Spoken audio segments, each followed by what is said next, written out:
Olá, tudo bem?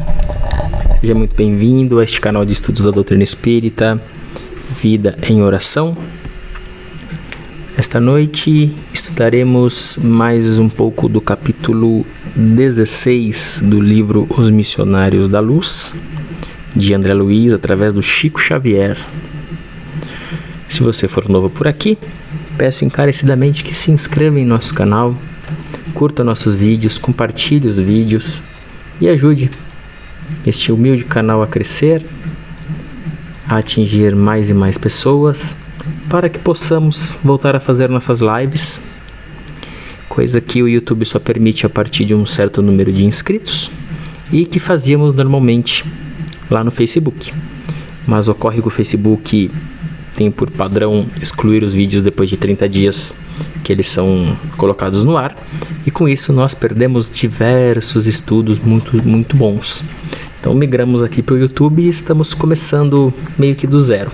Então contamos com o apoio de vocês, tá bom? Para quem não me conhece, eu sou Adriano, e em conjunto com a minha esposa Caroline, nós fazemos os estudos aqui todas as terças e quintas, salvo alguma coisa do dia a dia que acabe nos impedindo, e a gente tenta compensar no dia seguinte ou o mais breve possível. Às terças estamos fazendo estudos de livros voltados à doutrina espírita. No caso, estamos na sequência de livros do André Luiz, que são muito esclarecedores, através do Chico Xavier. Nós estamos então nos Missionários da Luz, já passamos pelo Nosso Lar e pelos Mensageiros. E às quintas a gente estuda um livro da base da doutrina espírita, da codificação feita pelo Allan Kardec. E atualmente estamos no estudo do Evangelho segundo o Espiritismo. Bom, então vamos lá, dar início aos estudos dessa noite, com a prece de abertura, agradecendo a Deus nosso Pai a oportunidade de aqui nos reunirmos em seu nome, contando com a presença do nosso querido Mestre Jesus, assim como dos nossos mentores, nossos benfeitores, de toda a espiritualidade que pode e vem até aqui se reunir conosco, para juntos apreciarmos mais uma noite de estudo, de aprendizado, contando com o auxílio de nossos mentores, para que tenhamos bons pensamentos, boas interpretações acerca do estudo dessa noite. Te agradecemos, Pai, por tudo, por tanto e por cada um de nós. Que bem possamos aproveitar o estudo dessa noite para o nosso aprendizado e elevação moral e intelectual. Que assim seja, graças a Deus, graças a Jesus. Bom, estamos estudando então o capítulo 16, que vai tratar do tema incorporação. O André Luiz vai acompanhar de perto como se dá a psicofonia. Eu não sei se é uma psicofonia ou uma psicografia que ele vai acompanhar. Eu acho que é uma psicofonia. E ele está vendo como é que é todo o preparo do médium e do ambiente onde vai acontecer ali aquela sessão mediúnica. Bom, então na semana passada ele já foi apresentado ao comunicante, e agora a gente vai ver o trecho em que ele é apresentado à pessoa que vai ser a médium. Tá bom? Apresentado assim, ele vai lá conhecer a rotina, vai saber quem é a médium. Então vamos lá. O caso interessava-me. Por isso mesmo, roguei a permissão de Alexandre para acompanhá-lo mais de perto. Fui autorizado a fazê-lo. Segui um instrutor que se dirigiu no dia seguinte à instituição a que Dionísio se recolhera, amparando-o convenientemente para a visita que estava projetada. Com a gentileza de sempre, Alexandre nos guiou até a moradia da médium Otávia, onde Euclides, o querido amigo da véspera, nos aguardava cheio de atenções. O sempre prestimoso mentor despediu-se com delicadeza extrema, deixando-me em companhia de novos colegas, e acrescentou: a reunião dos companheiros encarnados terá início às 20 horas. Contudo, entre 18 e 19 eu estarei aqui de volta, a fim de acompanhá-los ao nosso núcleo de serviço. E olhando para mim, concluiu bondosamente: aproveite a aproximação de Euclides, meu caro André. Um bom trabalhador tem sempre proveitosas lições para ensinar. Euclides, sorrindo, agradeceu, comovido, e nos conduziu ao interior doméstico, enquanto Alexandre se afastava para outra direção. detivemo-nos em um humilde aposento. Nesta parte da casa, nos explicou o guia acolhedor, nossa irmã Otávia costuma fazer meditações e preces. A atmosfera reinante aqui é por isso confortadora, leve e balsâmica. Estejam à vontade, em vista de ser hoje um dos dias consagrados ao serviço mediúnico. Terminará ela os trabalhos da refeição da tarde, um pouco mais cedo, a fim de orar e se preparar. Então ele fala já que ali a casa já tem um local onde ela costuma orar e se pôr em oração. E então é um local mais tranquilo, é um local mais leve. Vocês veem como se fala muito das questões dos miasmas, ou seja, das energias pesadas que os ambientes guardam, que os objetos guardam, que a casa em si, que as paredes da casa ficam impregnadas, né? Que os locais ficam impregnados. Pois é, o contrário também é uma verdade. Quando é um local usado para oração, para prática de bons pensamentos, aquela atmosfera daquele lugar ela fica impregnada sim de boas energias, de uma atmosfera mais leve, né? E ele explica que ela já tem esse dia da semana dela consagrado para a mediunidade. Então ela já se põe em alerta de se preparar, de orar, terminando os serviços mais cedo para conseguir, né, se dedicar àquele serviço já combinado com a espiritualidade. Então, seguindo aqui, consultei o mostruário do grande relógio de parede, não longe de nós, que marcava precisamente 16 horas. E manifestei então o desejo de ver a nossa irmã, que atuaria naquela noite como intermediária entre os dois planos. Deixando Dionísio, o comunicante, no aposento a que me referi, Euclides conduziu-me à pequena cozinha, onde uma senhora idosa se mantinha atenta à preparação de alguns pratos modestos. Tudo limpeza, ordem e harmonia doméstica. Notei-a, porém, um tanto quanto pálida, abatida, e ouvindo-me a pergunta discreta, o companheiro me informou. Otávia é uma excelente colaboradora de nossos serviços espirituais, mas pela força das provas necessárias à redenção, permanece unida a um homem ignorante e quase cruel. Enquanto o companheiro brutal está ausente nas horas do ganha-pão, a casa é tranquila e feliz, porquanto a nossa amiga não oferece hospedagem às entidades perturbadoras da sombra. Todavia, quando o infeliz Leonardo penetra neste pequeno domínio, a situação se modifica, porque o pobre esposo é um legítimo canteiro espinhoso no jardim deste lar, faz-se acompanhar de perigosos elementos das zonas mais baixas. Não conseguiu ele ainda identificar-se com a missão espiritualizante da esposa? Perguntei com interesse. Não, de modo algum, explicou Euclides sem titubear. Não é novo para a compreensão elevada, contudo é teimoso nos erros que lhe são próprios. Permite que a esposa nos ajude em vista da insistência de parentes consanguíneos dele, dedicados à nossa causa, e que, influenciados por nós, não lhe permitem afastá-la. A tarefa, porém, não é muito fácil, porque se Otávia é dócil aos espíritos do bem, o esposo é obediente aos cultivadores do mal. Basta, às vezes, traçarmos um programa construtivo com a colaboração dela, para que Leonardo, cedendo aos portadores da treva, nos perturbe a ação, criando-nos, então, grandes dificuldades. Então, você vê que ela se coloca a trabalho da espiritualidade e acaba tendo entraves dentro do próprio lar, né? Você vê como a luta ela é diária, né? E constante para os trabalhadores do bem, né? É sempre um embate constante do bem com o mal, vamos chamar assim, né?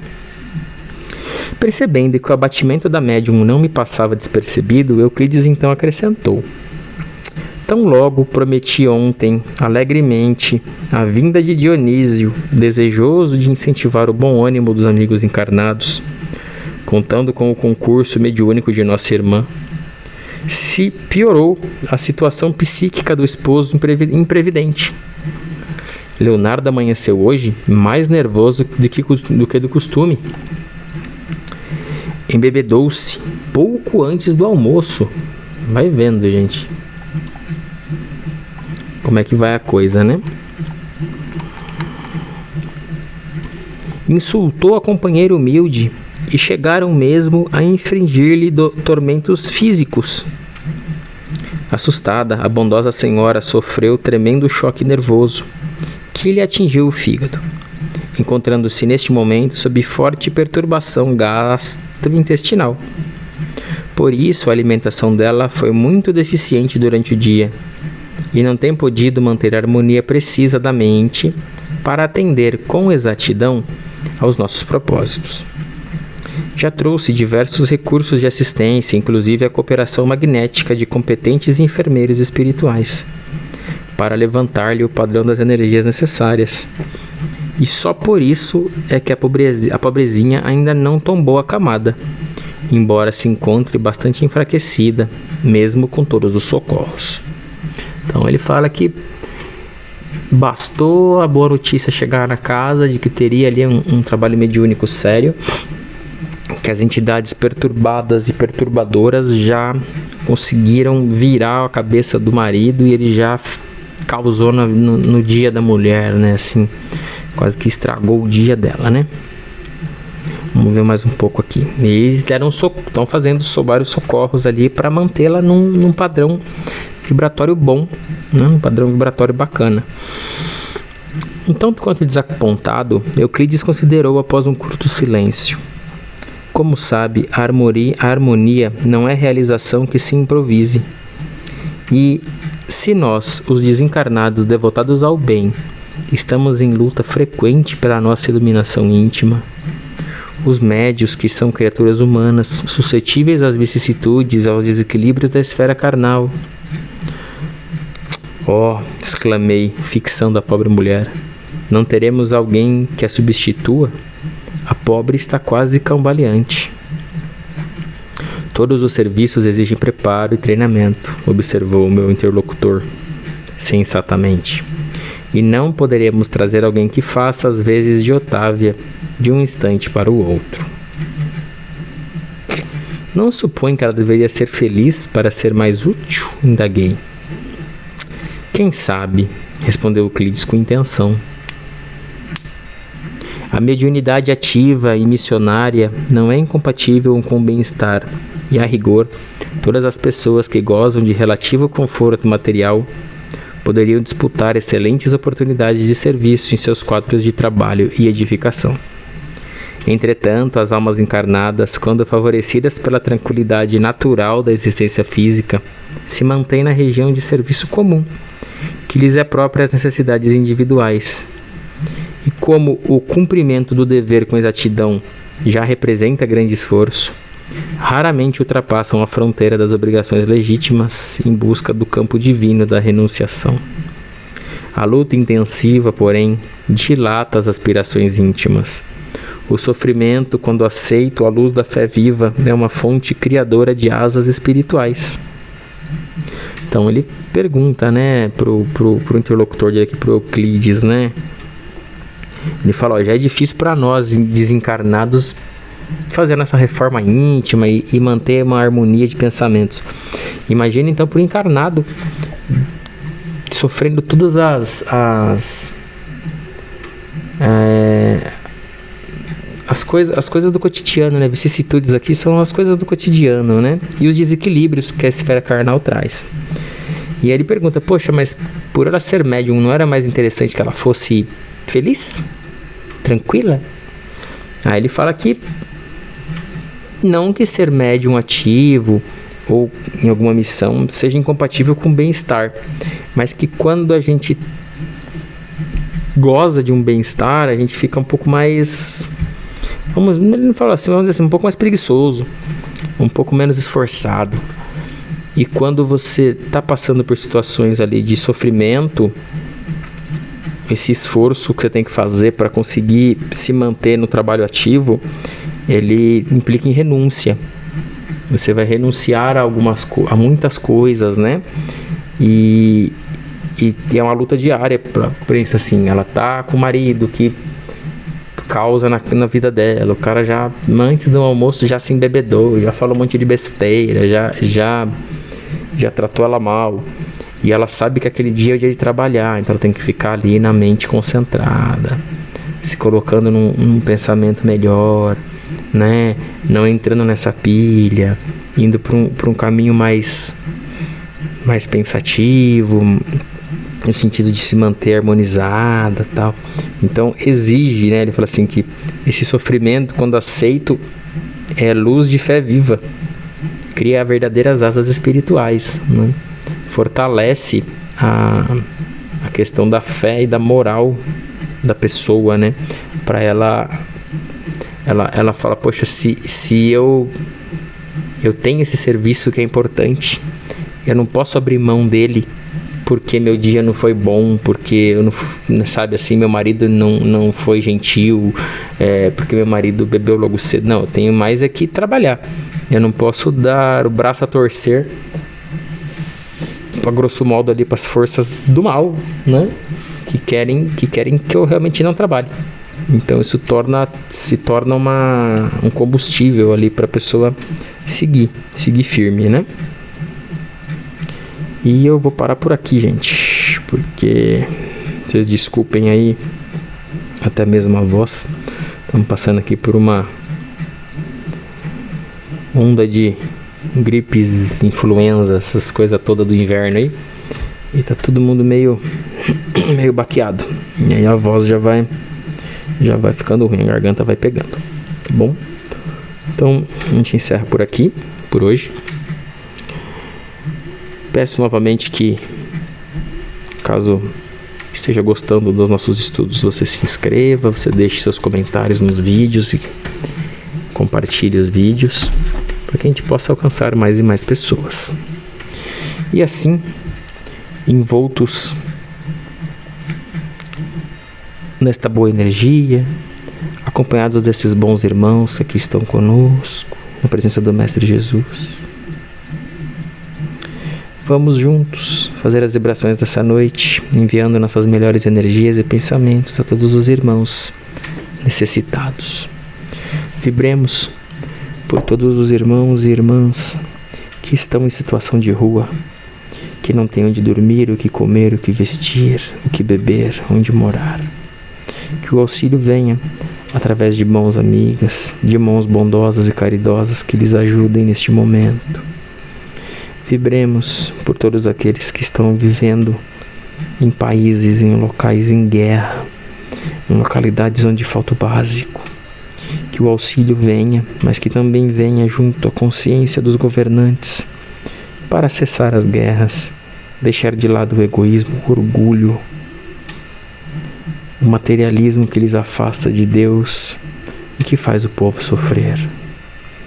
Vibremos por todos os irmãos que estão doentes, que estão internados ou mesmo em casa, que estão acamados, que estão nas clínicas das mais diversas, pelos irmãos que estão nos asilos.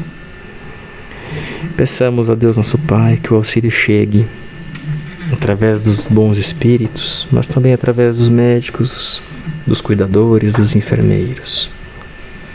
Vibremos pelos irmãos que estão neste momento nos presídios, pagando por erros perante a lei dos homens, que possam pensar naquilo que fizeram, que possam pensar no que de bom farão quando reconquistarem sua liberdade. Vibremos ainda por nossa casa, nossos familiares. Vibremos por nossos parentes, amigos, por nossos colegas, por nossos conhecidos, irmãos de jornada, irmãos de caminhada, irmãos do coração. Vibremos por nossos vizinhos e por todos aqueles que nos cercam, para que o amor de Deus chegue a cada um desses corações, para que cada pessoa possa primeiramente se amar, se respeitar, para que possa amar a quem está à sua volta. E assim, Pai amado, vamos mais uma vez te agradecendo a oportunidade do estudo, a oportunidade dessa reunião com os nossos bons irmãos. Agradeçamos também a presença de Jesus, nosso Mestre, dos nossos mentores, toda essa boa espiritualidade que vem nos auxiliar, que vem nos acompanhar. Que esta chuva de bênçãos chegue a cada um desses corações, a cada uma dessas localidades, para que o amor de Deus transforme a todos nós, a cada dia. Te agradecemos, Pai, por tudo, por tanto e por cada um de nós. Ficamos na luz, na paz e sob o amor de Deus, nosso Pai.